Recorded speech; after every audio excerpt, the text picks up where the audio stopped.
You think the most educated people would be the best at explaining things, but often we get the opposite, a wall of jargon. This isn't an accident, it's a strategy to confuse and control. You're about to see a perfect example. A PhD from UC Berkeley, Dr. Finch, was on a panel to discuss Black Lives Matter. He began with dense academic language, but the host, Jesse, wasn't there for a lecture. He wanted answers, and what happened next exposes an entire ideology. Welcome back to Kamar Reacts. To my subscribers, thank you for your support. If you are new here, please help this channel grow by subscribing, like and share the video. Don't forget to hit the bell notification. Let's react.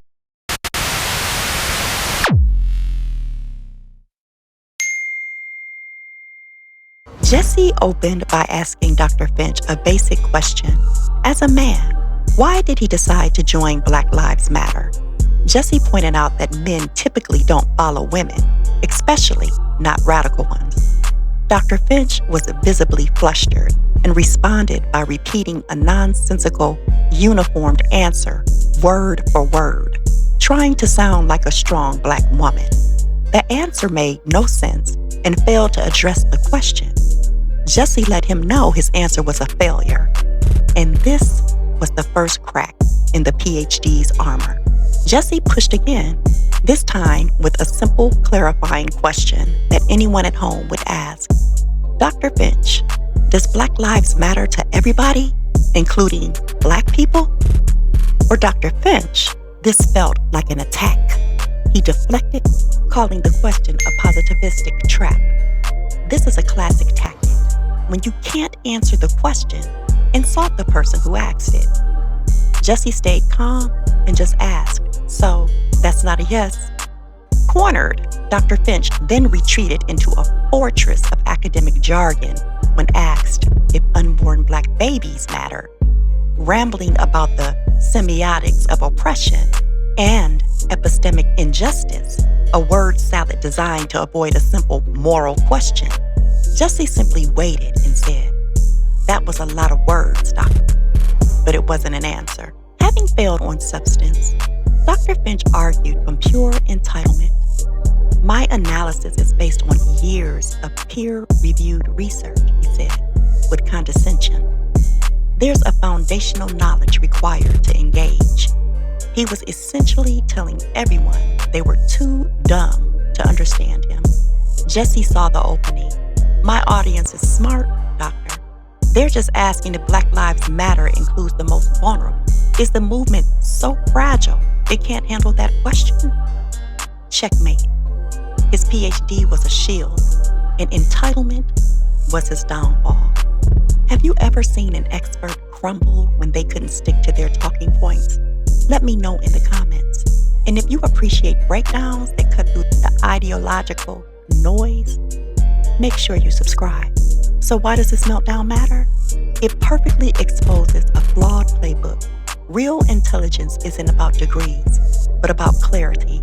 And education should be a tool for understanding, not a shield to hide behind. When an academic uses ridiculous language to dodge a simple question about whether unborn Black babies matter, it confirms they are not interested in truth, but is pushing an agenda. In the end, Dr. Finch wasn't taken down by a rival academic. He was exposed by simplicity. When you strip away the jargon and condescension, you find there's nothing there. I forgot to mention that you're also a member of Black Lives Matter. Yes. You're a member. Yes. How long have you been a member of Black Lives Matter? I've been a member of BLM since 2014. Oh, really? What made you decide to become a member? Well, I think the issue, right, is it's important for people to stand up and fight for their own lives, right? You know, to work to protect, right, like, you know, what is most sacred to them, which is their right to exist. Right. So for me, right, that was certainly important. I think also being directly impacted by law enforcement and law enforcement mistreatment definitely also encouraged me to be a part. Oh, okay. And did you know that Black Lives Matter was an organization that was founded by a bunch of fat Black lesbians who hate God, who hate the family, order of the family, who hate the unborn child, and they admitted, at least one of them, that they're a Marxist group and they've been trained to do what they're doing. Did you know it was founded by some fat black lesbians? Wow. So first of all, did you know that? What we're not going to do is insult folks, right? Well, they claim to be lesbians and they're fat and they're black. Well, I didn't do it. So. But did you know that was founded by them? Well, yes, but also too, like I said, we're not going to insult them. That's not cool, right? So don't do that again. Would they consider that an insult? Yes. Why would they claim to be that? Why would they consider it an insult? I've interviewed them. So again, like I said, like we're not going to talk about them like that. But you knew it was founded by them, right? Before you yes. joined? I personally know them, right? So we're going to stop that part. And you knew that before they joined. What made you join, knowing that? Because normally men don't follow women like that. What made you do it? Well, so I want to touch on a couple of points that you brought up. All right. Right. So first off, right, like I think, well, you're a working man, right? You have people who work here. Yes. Do you know why you get weekends off, or why people have weekends off? Right. I'm asking you. To rest. Supposedly to rest. Oh, to reflect and take care of things around the house. Okay, cool. And I'm assuming that people typically might work, even for full-time folks, 8-hour work days?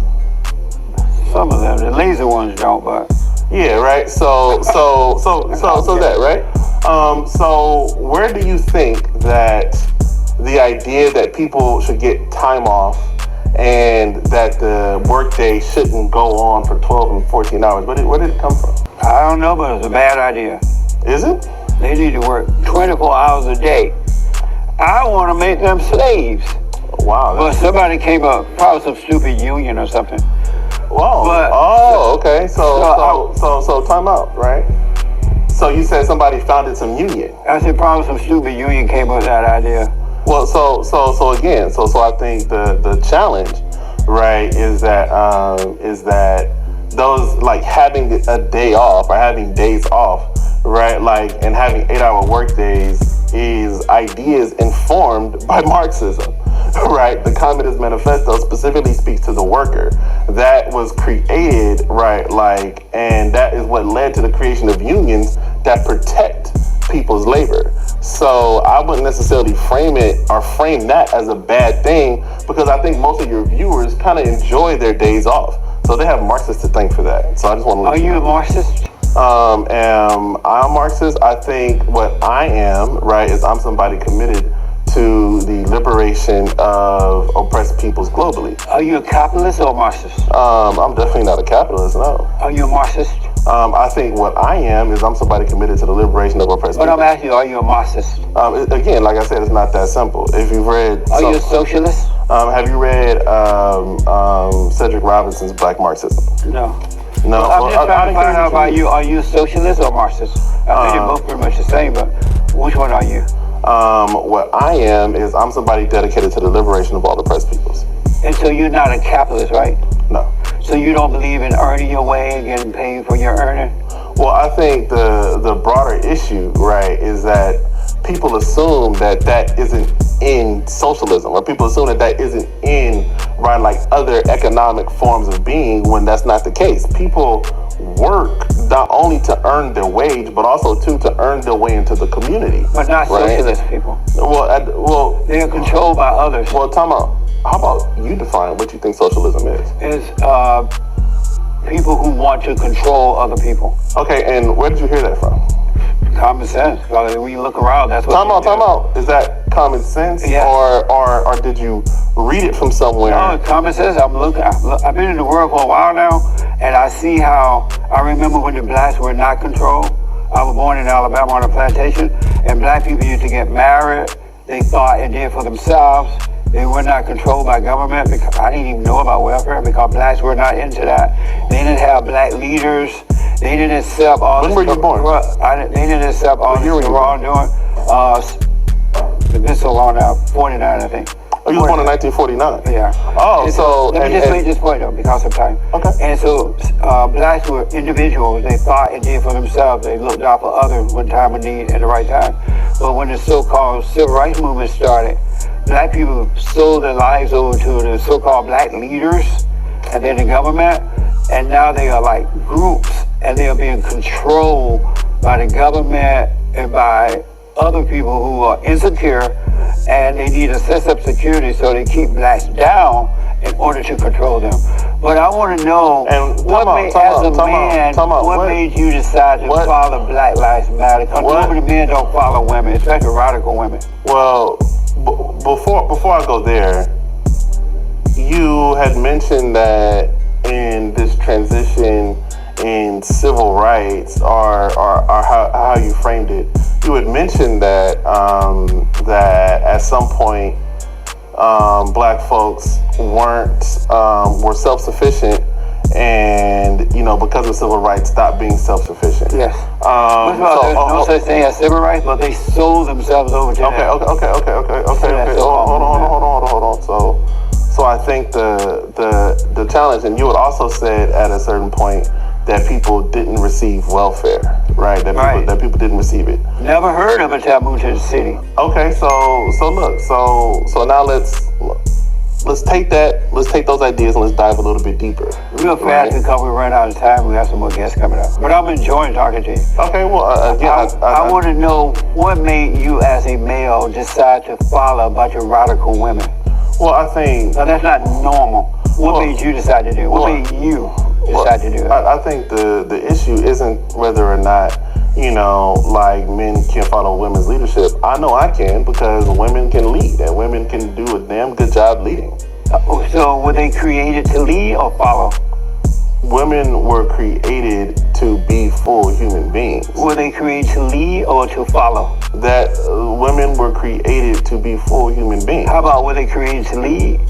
Again, you're doing that thing where you're saying... Because you're not answering my question. You're a really smart guy. You get your doctoral. Yeah. You're a smart guy from UC Berkeley.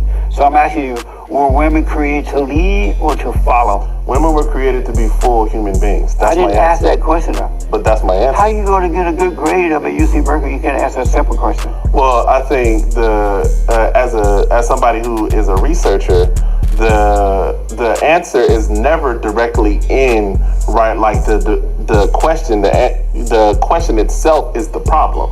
So that's why I'm giving you a different answer. What's the problem with that question? Because the answer would then assume that we're like, well, if I say that, well, women are meant to follow, right, then that means that women are somehow incredibly subservient. That is not the case at all. So even if it's true, you can't say it? No, it's not true. Well, if it's true, could you say it? No, it's not true. No, I didn't ask you if it was true or not. I said, if it was true, would you be able to say the truth? Well, but that's not true. I didn't ask you. I'm going to ask you, would you be able to say yes, the truth to that, if it was true? Well, I'm not going to answer a hypothetical question because that's not true. Amazing. So do you believe that Black Lives Matter? I do. What does that mean? Black Lives Matter means that black people and their full humanity, right, their lives should not be harmed or stolen by state-sanctioned violence. Who does it matter to? Black lives should matter not only to us, but to everybody. Not sure, but who does it matter to? Black lives matter to everyone. And like who?